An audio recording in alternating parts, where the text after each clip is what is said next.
Okay, with that, let me start out first with what we are fighting for. We are fighting for common sense. We're fighting for sanity in an insane world. I do not want you to feel like there's something wrong with you.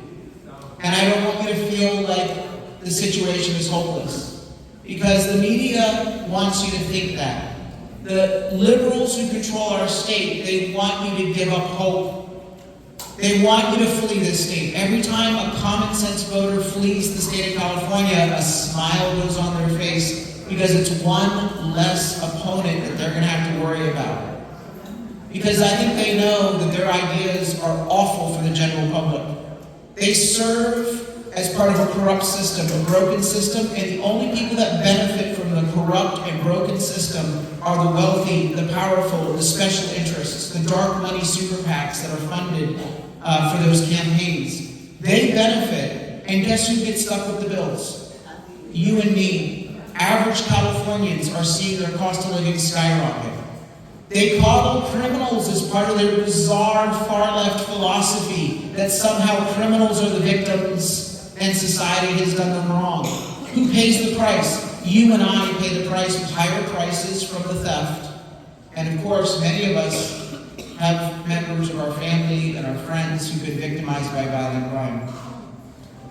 They allow for an open border because their big corporation backers want cheap labor.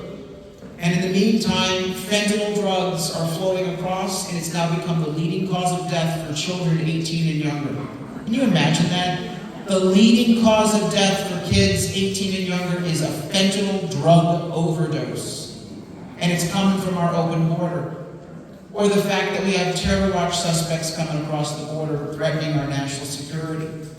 Or the billions of dollars in welfare payments that you are forced to pay in higher taxes and fewer services so that these folks can get free health care, free housing, and free welfare.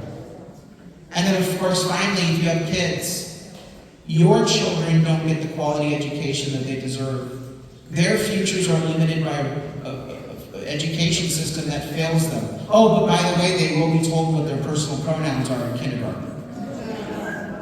Meanwhile, the rich, they have full education access because they can send their kids to whatever private school they can afford.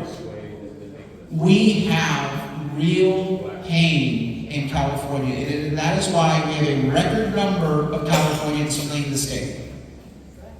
But you do not have to flee because you are right on the issues, and now a majority of Californians agree with you. When you take a look at the issues, a majority, a supermajority, agree with us. The latest polling shows 65% of Californians agree that the state is on the wrong track. 65%. In a blue state, 65%. That means a lot of Democrats and, of course, all of our independents and Republicans agree that we cannot continue down this road. They want change. They're hungry for change. Only 18% of Californians say we're on the right track. And they need to pull their head out of their ass. I don't know what they're thinking, but here's the deal, we're never going to get 100%, so let them think that it's a great state to live in. 65% of common sense Californians want change, they agree with you. And then on each of the individual issues, Prop 36, which we'll talk about in a moment, the Make Crime Illegal Again initiative, right now has nearly 70% yes support. Prop 13 still retains 70% yes support. A supermajority of voters want to vote against tax increases. A supermajority of voters, 67%, think that the border is a crisis and we need to secure it. Californians agree with us. So I don't want you to feel like you're wrong. I don't want you to feel like something is off with you or that it's a desperate, hopeless situation. What we need to do is take those issues to our friends, our family, and our neighbors, and the best way to do that, the plain English voter guide. There's a reason why there's no Democrat or Republican label on this voter guide. We're trying to get beyond partisan labels, which tend to distract people, and go right to the issues that people do agree with us on. If you want higher taxes, this is not the guide for you, but if you think we're facing a cost of living crisis in California, vote against the tax hikes that are revealed English on this plain English voter guide and vote for the candidates, all who have taken a no tax pledge. And let me tell you right now, for Republicans that raise taxes, you will not be finding yourself on our endorsement guide. You do not deserve to retain your seat. You're no better than a tax and spend liberal Democrat.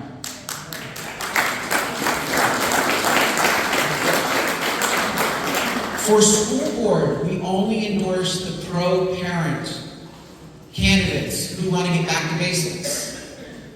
For law enforcement issues, we are very clear that we want to see people who are for border security, for the police. And so all of our endorsements are based upon those criteria. But we don't put a party label on it. It is, here are the candidates who passed the test when it came to those issues. We also will have some unfortunate races. I'm just going to give you a heads up on this. Sadly, because we don't have a functioning local Republican Party anymore, although change is coming there on December 1st with new board members. This incompetent, unethical, dishonest, dysfunctional crowd at the old Republican Party, the old board members that the voters voted out of office overwhelmingly, 36 of the board members, 36 out of 45 got booted out. 41 out of 45 of the new board members are reform-minded board members who are grassroots and they want to rebuild the party from the ground up. But that old guard failed you by not recruiting candidates in every race. So, on the voter guide, you will find in some races, you are doomed. And I'm sorry to tell you you are doomed, but I'd rather tell you that there's no good one on your ballot than to tell you, oh, vote for this one because they're the lesser of two evils. No. If it says no endorsement or you are doomed, please skip the race.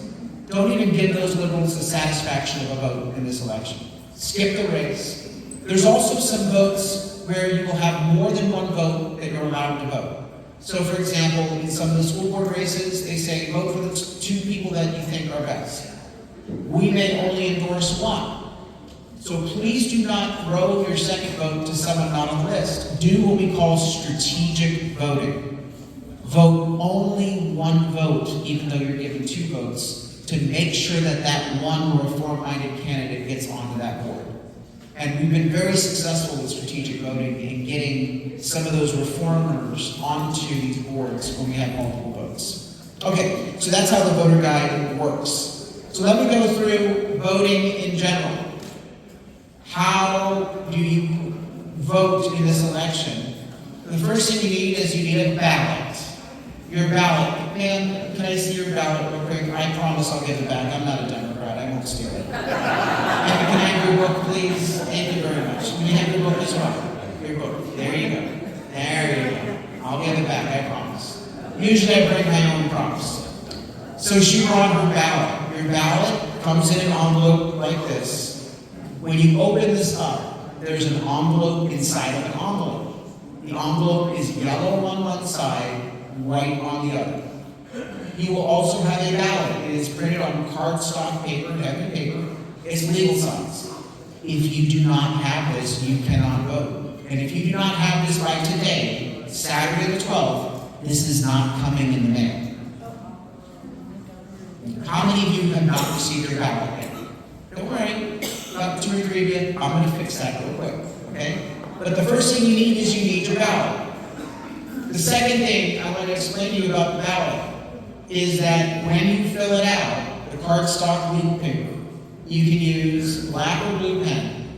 And don't worry about it bleeding through the other side because they designed the ballot and it has to be audited to ensure that no bleed can affect the vote on the other side. So don't worry about bleeding through the ballot. You can fill in that hole. If you made a mistake, it's okay. You have two choices. Go get yourself a new ballot, and I'll explain how you do that, or if you didn't get a ballot, how you did it.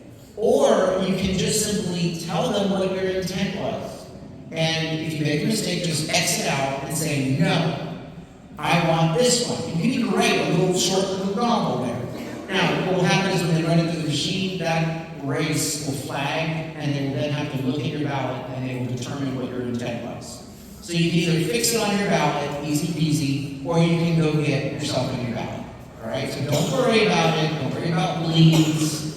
So once you fill out your ballot using the voter guide, which we'll walk through in a minute, then what I want you to do is put your ballot in the envelope inside of this, and then you're going to sign your name and date it inside the red box on the opposite side of that yellow envelope. You have to sign the envelope, or else it doesn't count. A lot of people get disqualified, they forget to sign. You're going to say, well, I don't know what my signature looks like, it's been so many years. Don't worry, give it your best shot, because they're going to verify that your signature was actually counted. In a moment, I'll tell you how. Sign it to the best of your ability, you don't need to check, you don't need to figure out, sign it, date it, send it. There's also another area where someone can put their name and sign. It is in the top left of your ballot. That is not for you, that is for someone who harvests a ballot. Now, it could be for you if you go to your neighbor or your friend or granddaughter or grandson and say, give me your ballot, you're going to vote, fill it out, sign the box in the red, and I'll take care of the rest.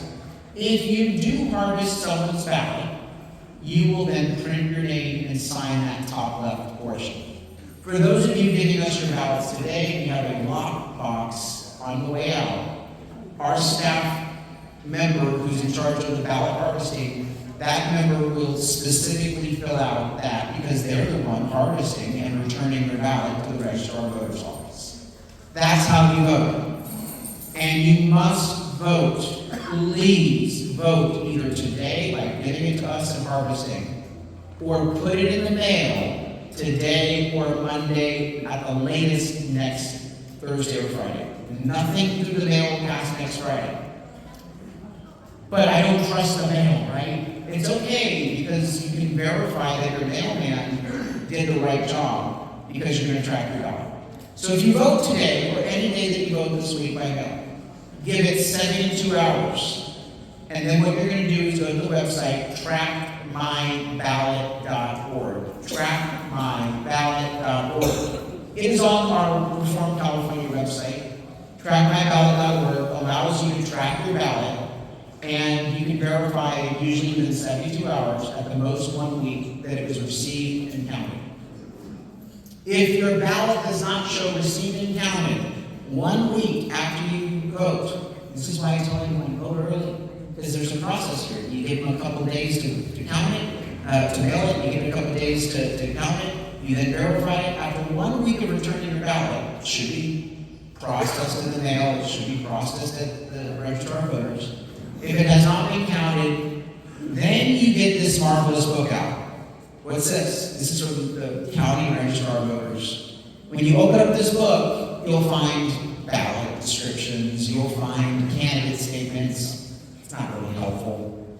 But the most important thing in this book is the locations of ballot drop box locations in every neighborhood, but more importantly, the locations of staffed polling centers. And those are open right now through the election. And they open even more of them the week before the election. The reason why you need that is if something bad happens to your ballot, or those two of you that did not get a ballot yet, you will go to one of the staffed locations, you will walk in and say, I did not get a ballot, or my ballot was mailed a week ago, it did not count. And they'll say, oh, don't worry about it, it'll show up in the mail, or oh, don't worry, you get it. No, demand something called a provisional ballot. A provisional ballot. Did you know that under California state law, all of you are guaranteed 2 ballots in every election? Did you know that? No. Dead people get 4, but you get 2. And so you go in there and say, I mailed it in and it did not count. It did not get received, or I didn't get my ballot. I want my provisional ballot. They cannot deny you a second ballot. You are given your second ballot. If you have a problem, call my office. We'll get them on the phone and say, hello. This is very easy. Provisional ballot is by right, not by justification. It's by right. So they will give you a provisional ballot. It will look exactly like your original one. And you fill it out and you put it in the drop box. It will then be counted at the end of the process once they verify that your original ballot was not received in the process. Okay? You also may go online and it might say received ballot and rejected. that means that signature you were worried about actually was rejected. Again, how do you fix that? You go to one of those staffed polling centers in this booklet, and you go and say, my signature was rejected, I need to fill out a form to make sure that you count my signature. Guess what? Your signature on the second form doesn't have to match your original signature. As long as you say, I tried to vote, please count that ballot, that's all you need to do. Don't ask me why it's the Democrat system. So that's how you deal with any problems, and that's why you need to tell all your conservative friends, vote early. Do not discard this book even when your vote is counted. Here's why. I need you to be my angel of election integrity, my angel of turnout, because you're going to come across a grandson, a granddaughter, a neighbor, a friend who says, I didn't register to vote this time, I guess I don't get to do it. Or I lost my ballot, my dog ate it. You get out this book and say, well, let me drag you to the polling location. We're going to get that fixed right now. You are the one that explains to everyone else in your community how they can still be part of the change movement in the state. But if you get rid of this, it's going to be harder for you to give them the advice. Thank you, ma'am. Here you go. So we've got the ballot book and your ballot. That's what you're going to need to vote. That's what you're going to need to turn out in this election. We're going to talk about the voter guide. We're going to start with the ballot measures. But first, we have some amazing candidates here. I want to recognize those candidates. In this election, particularly for local offices, we have a chance to flip seats like never before. And again, I have to say, the reason why we flipped so many seats in the San Diego Republican Party is that those registered Republicans in San Diego know that this party has failed us. They've not recruited candidates, they've not supported candidates, they've not trained candidates. Hell, they couldn't even get a voter guide out this time on time. Ours arrived before or with the ballots. Theirs, some of them still haven't gotten it out. So what we need to do is make sure that the local candidates get as much support from you as possible because you're it. Do not assume that the local party is going to do much for them because it ain't doing anything.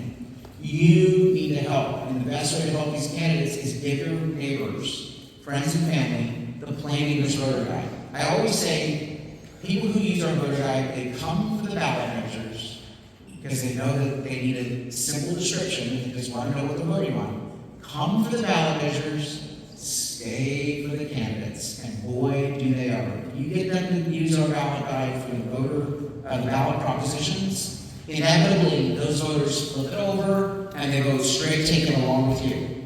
So these are the candidates that we're helping support in part in the North County coastal area.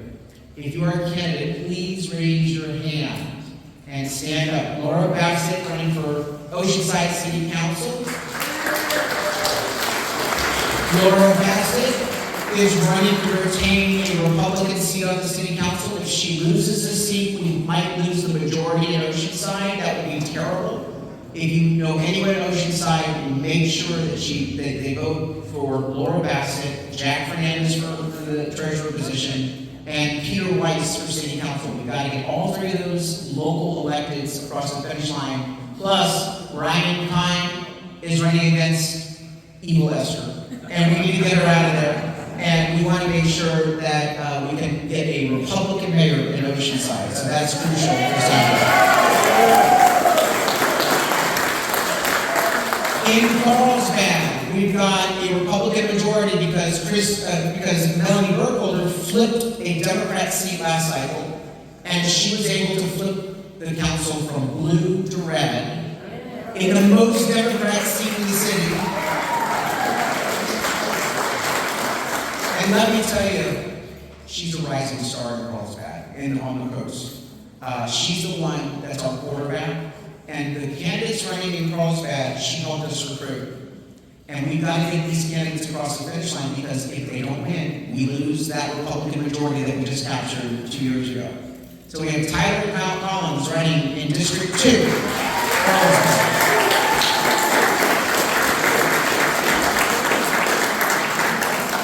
We've got other city council candidates for Carlsbad. All right, we've got a Carlsbad treasurer candidate. Announce your name, Michael. Michael Williams. Michael Williams for Carlsbad treasurer. We have another candidate here. Your name. Alexander Wells has got our endorsement as well. For which position? Mayor Posta, City College Trustee, Area 5. There we are, very close. Now, some of these candidates I wanted to introduce at the beginning so they can get back out and walk door to door because that's how we're winning these seats. They may stay if their schedule permits for one-on-ones at the end, but please do go up to them, get lawn signs and material. I do want to introduce our congressional candidate for this area because, as I've said to all of you, the House majority is hanging in the balance. We have 6 seats that they're trying to kill us on, take over. We have to retain all 6. But we have 3 seats statewide that we can flip in our direction, and this is crucial. Mike Levitt is a absolute disaster. Green deal. He's AOC in suit pants, and so we got to get him out. Got to get him out of here. And the guy who is the best candidate we've had in this seat since we lost it about 6 years ago, Matt Gunderson. Matt, come on up here. Tell us about it. Thank you, Carl, and thank you to all of you for being here. I would just want to start out, and people always ask me, well, how's the race looking? And I said, well, I think the biggest indicator is this. Just this week, Nancy Pelosi dumped $1.8 million into Mike Levin's campaign to try and protect him. They know we have him on the ropes. Our polling shows it's a dead heat. And the most that she's invested in any other race across the country is $400,000. So they know that this is the best opportunity we've had to flip the 49th district and retire Mike Levin. Most of you know I'm a businessman, I'm not a politician, I didn't come up through the ranks of local government, but I sold my businesses and got recruited into this political world.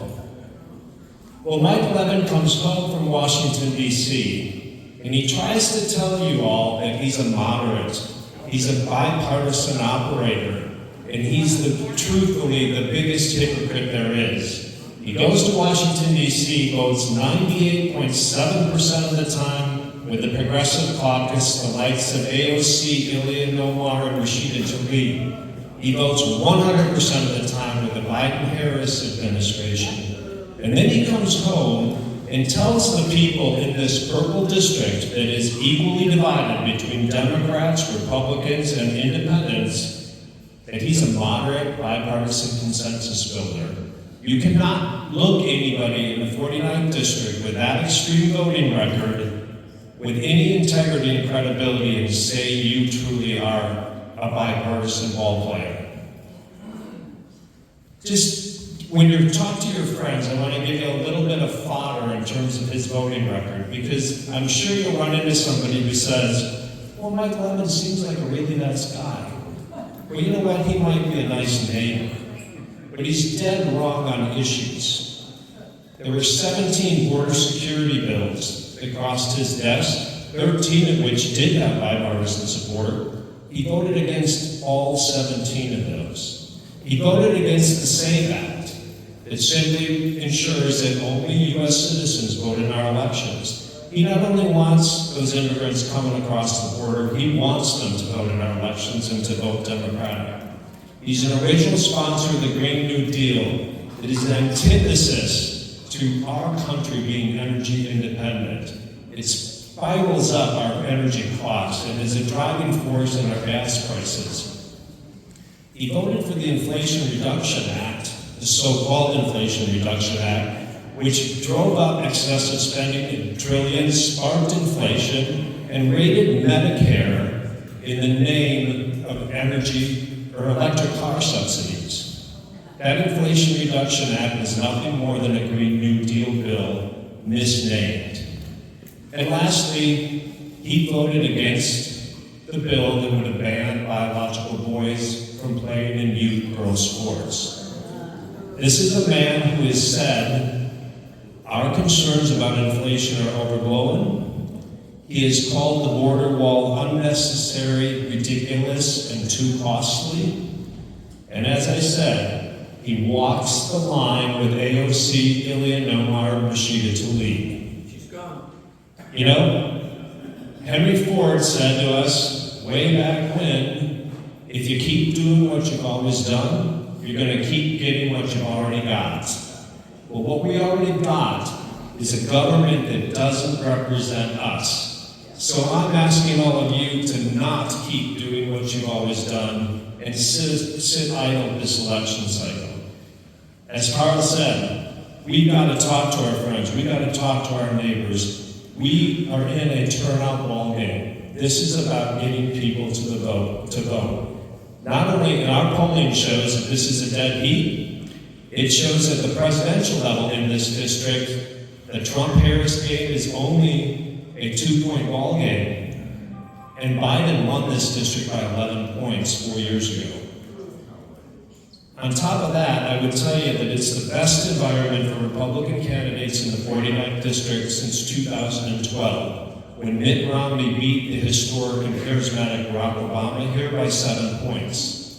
That speaks incredibly well for the opportunities we have down ballot for every race, whether it's city treasurer, city council, county board, assembly, you name it. So we can't sit idle.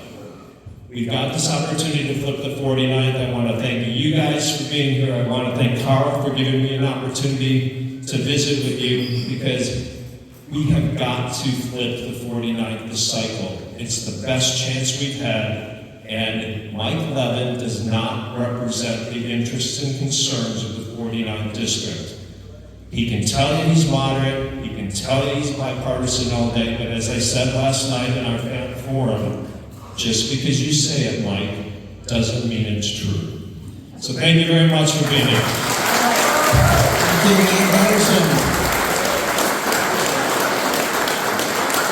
I'm telling you, when people say, California's a lost cause, it's not true, not only on the state and local level, but also on the national level. California was the deciding factor for the House majority in 2022.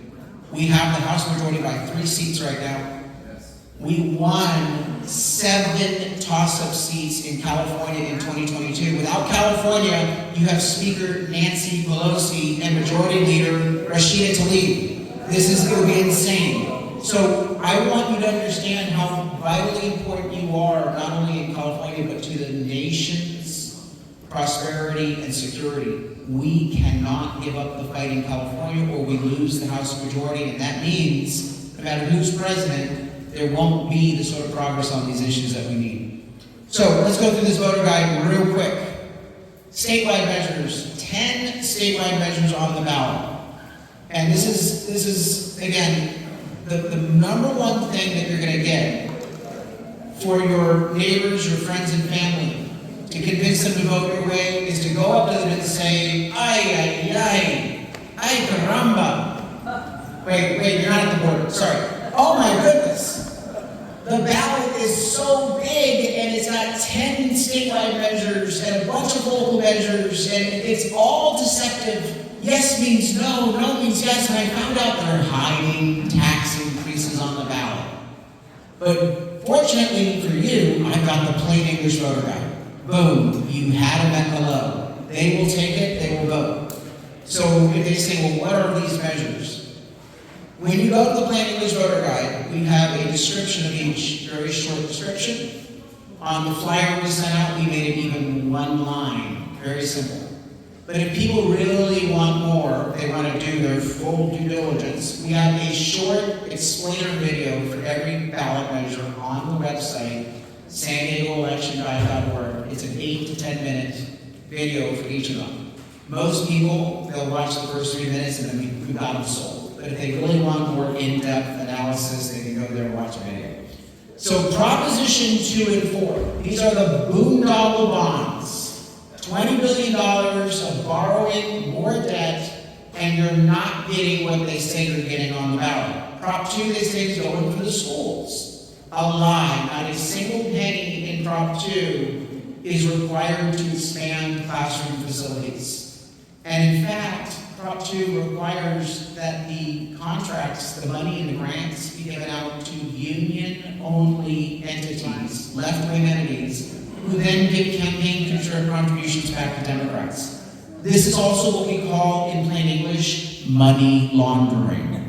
And so we're voting no on Prop 2. It's a blank check bond boondoggle. Prop 4, they say, will help us with water and fire. Well, what you don't know is not a single penny can be spent on reservoir enhancement. It says in the bond that no monies can be spent under the $10 million water bond to improve water storage capacity. And that's what we need more than anything, is the reservoir storage for good years so we can offset bad years. And not a single penny goes to habitat risk reduction for wildland urban interface areas. Where does the money go? Climate change. So remember, we don't need more money for climate change. It's just as bad as high-speed rail. So no on 2 and no on 4. Boondoggle bonds. Prop 3 should not even be on the ballot. It is a woke, feel-good exercise. Vote the way you would like to vote. It is settled constitutional law under the Supreme Court from 2018. So you can skip it, or you can vote yes or no. It's really not going to have an impact on anyone. Proposition 6. You ready for this one? Prop 6 is ban slavery in California. We're going to get to 5 in a minute. Proposition 6 is ban slavery in California. I guess no one told the liberals that we entered the Union as a free state in the 1850s. The only slave owner who's still alive in America is Nancy Pelosi. She can pay the reparations. So what we need to do is explain to people what Prop 6 is. It has nothing to do with slavery. Prop 6, are you ready for this? Ends the ability of the prison wardens in California, state prisons, to tell prisoners they've got to do laundry, sweep the floor, and clean their toilet in their cell. Now, under Prop 6, they're to be given wages that they get to negotiate by forming a prisoners' union. They already get taxpayer money for transgender surgeries. It's absurd. They need to clean their cell, do the laundry, do the food service. We already are on the hook for a lot of costs. The least they can do is tidy up their house. So no on 6 has nothing to do with slavery. It's all about prisoners' rights. Then your ballot skips to the 30s. Prop 32 is a minimum wage increase. And I know some Republicans say, look, the kids need a little extra money. No. Prop 32 will only induce more inflation. Every minimum wage increase costs you more, and it cuts jobs. Why do you think they're going to all those robots and artificial intelligence? Because they can't afford all these minimum wage hikes. It's destroying these kids' jobs. So vote no on Prop 32. Prop 33 is rent control. Again, some Republicans think rent control is good because we shouldn't have major increases. If you want to see housing prices and rent prices skyrocket, go ahead and do rent control, because rent control is implemented in full in San Francisco and LA. And how is their housing prices? It's awful. The rents are sky high. Rent control actually will choke off the supply of investment in new apartments in California. It will cause landlords to go bankrupt because take a look what's happening to home insurance. Home insurance is going up 38-40%. On average. Apartment owners will have a 40% increase on just insurance, and yet they're capped at a modest increase for CPI on rent. Finally, let me tell you ever heard of the term squatter? Yeah. The people who want rent control have inserted into this measure all sorts of rights for people who are bad tenants. You know, the guy who runs the meth lab in his kitchen down the hallway from you? The guy who goes and looks lasciviously at your granddaughter, that person doesn't pay rent and is a bad tenant. But California liberals force good tenants to put up with that garbage and pay more rent because that guy is not paying his rent. We gotta finally say no. Housing costs are crazy, not because of evil landlords. Housing costs are crazy because politicians have literally made California toxic for any sort of investment. Vote no on 33. Prop 34 is an initiative. This is the good one. This is a yes measure. It would limit the ability of left-wing political organizations to use taxpayer money to fund politics. Right now, there's a group in LA that put rent control on the ballot. It is one of the largest government contractors. Your taxpayer money goes. They say that they're providing health care. They actually are taking those government contracts, skimming off the top, and then funding radical left-wing policies and politicians. So we urge a yes vote on 34 to shut that scam down. Prop 35. This one is tied with Prop 5, which we're going to get to in a moment. Prop 35 is tied with Prop 5 for the worst, most deceptive ballot title of 2024.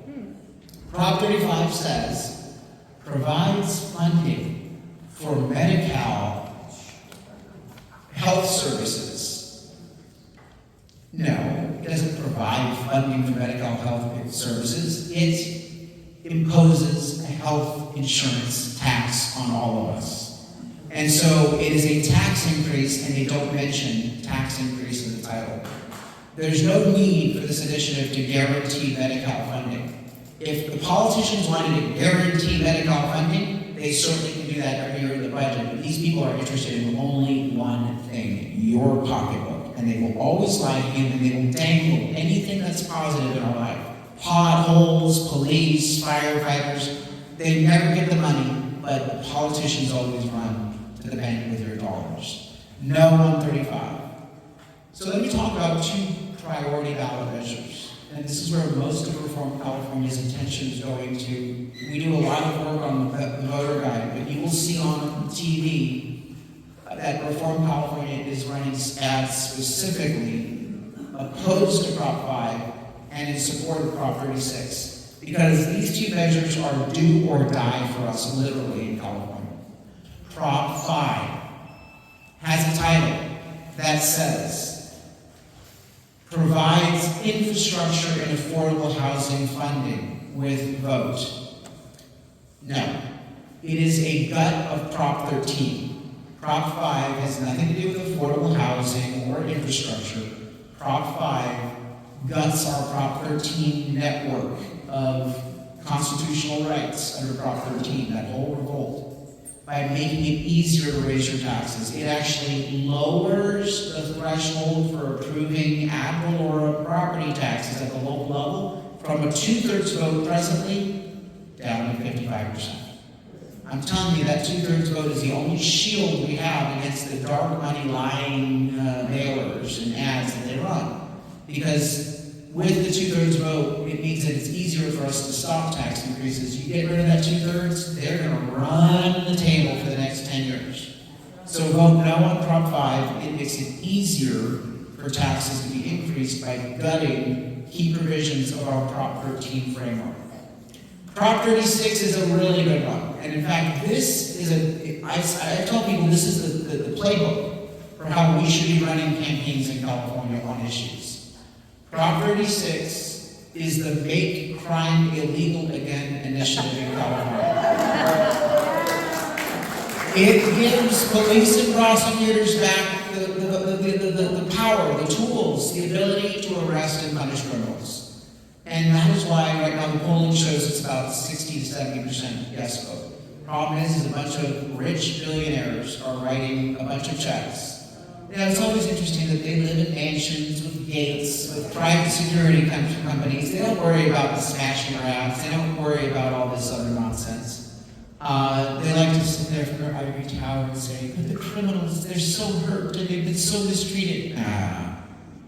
We got to get those police and prosecutors back their tools to stop the crime wave. Yes on 36. Those are your 10 initiatives. Now locally, there are 35 local tax hikes on the San Diego County ballot. Depending upon where you live, I guarantee you there's at least 2, if not 4, tax hikes on your ballot, and they're always hidden. We have a full list on our website, sandiegoelectionguide.org, but let me start with the county one. Measure G. G for grift. Sandag, the regional agency, transportation agency that stole our gas tax and car tax money. They don't want to build any of the roads, the 5 freeway, the 78 expansion, they're canceling those. They want money for transit subsidies and climate change. But they call it the Transportation Initiative. No, the only thing that's moving here is your money from your pocket into their dark hole. Vote no on Measure G. It's a 0.5 cent sales tax, a 0.5% sales tax. In Carlsbad, let me cover the other tax increases. Encinitas is Measure K, San Marcos is Measure Q, Oceanside is Measure X. These are all sales tax increases. Vote no. And by the way, these were put on by Republicans. Put on the ballot by Republicans. Look, until we actually have 2 functioning political parties in California, we'll be a one-party dominated state. As much as I blame Democrats for their bad ideas and corruption, I have to blame incumbent establishment Republicans. The only thing they know how to do is surrender, and then lie to us saying they're fighting for us. No, enough. If they can't fight for us, they gotta move out of the way, and we need to get fighters in their place. So no on those measures. The school bonds are very deceptive. School bonds are not free money. Every bond is a property tax increase. So Measure Z and JJ in Encinitas and San Marcos are property tax increases. And again, the money is not guaranteed to go to the classroom. And a lot of those have the same requirements that go to union-only construction companies and various left-wing groups. We covered most of the Carlsbad races. Greg Day, District 4, is running for City Council. Again, those 2 candidates, Tyler Collins, Greg Day, have a great chance to win. Oceanside, we got the Dream Team, Kine, Bassett, Weissett, and Hernandez. Encinitas, we have some independents that we've endorsed. We've got Luke Schaefer, Jim O'Hara, and Bruce Ehlers. They're independents. They're not Republicans, they're independents. San Marcos, Daniel LeBong and Ed Musgrove. And Vista is Jeff Fox and Denise Farragut. These candidates win these seats, and it actually will flip control, for example, in Vista. It will maintain control in Oceanside and in the city of Carlsbad. And in Encinitas, we're talking about a full left-wing tilt council. It would actually bring balance back to that council. So we're talking about some substantial impacts to everyday life if we can win these local races up here. And then, of course, you have all your school board races listed locally. If you find something like your ballot that's not on this sheet, don't worry, we cover it on our website, San Diego Election Guide.org. Okay, those are some of the highlights. Let me talk about election integrity. We will not have fraud, free, or fair elections in California until we qualify and pass my constitutional amendment to the state constitution requiring voter ID be used. And this voter ID initiative is not just about that license and verification of your identity. It has 4 core components. Number 1, it requires voter ID in person and on the mail-in ballot. You use your last 4 digits of your license on the mail-in ballot. Second, it requires that the voter list be fully audited and updated before our next election. Because there's a lot of dead people, a lot of people moved out of the state, and yes, a lot of undocumented, ineligible people on that list. So it requires an audit going forward of the accuracy of our voter list for every county 90 days before the election. Otherwise, the county is subject to receivership on its voter file and has to actually implement changes. Third, it requires citizenship verification when someone registers. And in the first election that this is in effect, it requires an absolute reboot. Now, if you have a real ID, you're fine, you're grandfathered in. Because all of us have been on a plane in the last 6 years, we all got real IDs. For the rest of the people who don't have real IDs, they will be required to show that documentation to upgrade their driver's license and verify citizenship. And finally, we have to make sure that those polling locations on election day do not have lines, and so it requires an audit of the line wait time. And this is why I need you to tell all your conservative friends who say, I'm not voting until election day, I'm doing it as a way of showing my protest of the mail-in ballot. You're playing into the left's hands. They have a whole plot to suppress conservative votes. They have the polling that shows what we know. Conservatives like to vote on election day. We are so angry about the loosey-goosey mail-in ballots that we say, damn it, I'm not gonna mail this ballot in, I'm gonna vote in person, and the liberals are laughing because they cut 80% of the polling locations in this election. It means that our vote gets suppressed by long lines. Tell all your friends, vote early and track it as I described at the beginning of this program. Vote early and track it, otherwise you run the risk of your ballot being disqualified and you don't know about it. And after the election, you can't march into the registrar of voters office and say, I demand the provisional ballot. You're screwed. You're disenfranchised. Vote early, bank the vote, verify it. And also, on election day, you know what my campaign's doing at Reform California in every target seat? We're dragging low propensity voters to the polls.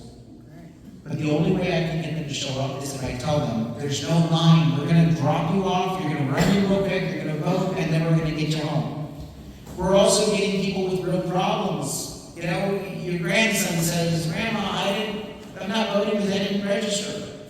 Well, the hell you are. Grab them by the ear and you drag them to the polls and you register them on the day. Well, because you're registering to vote and fill out some paperwork, that creates a little bit of a line.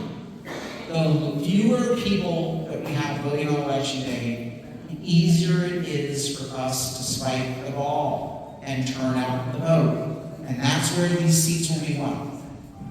Late turnout of low propensity conservative and common sense voters. Those of you in the back, please grab a seat.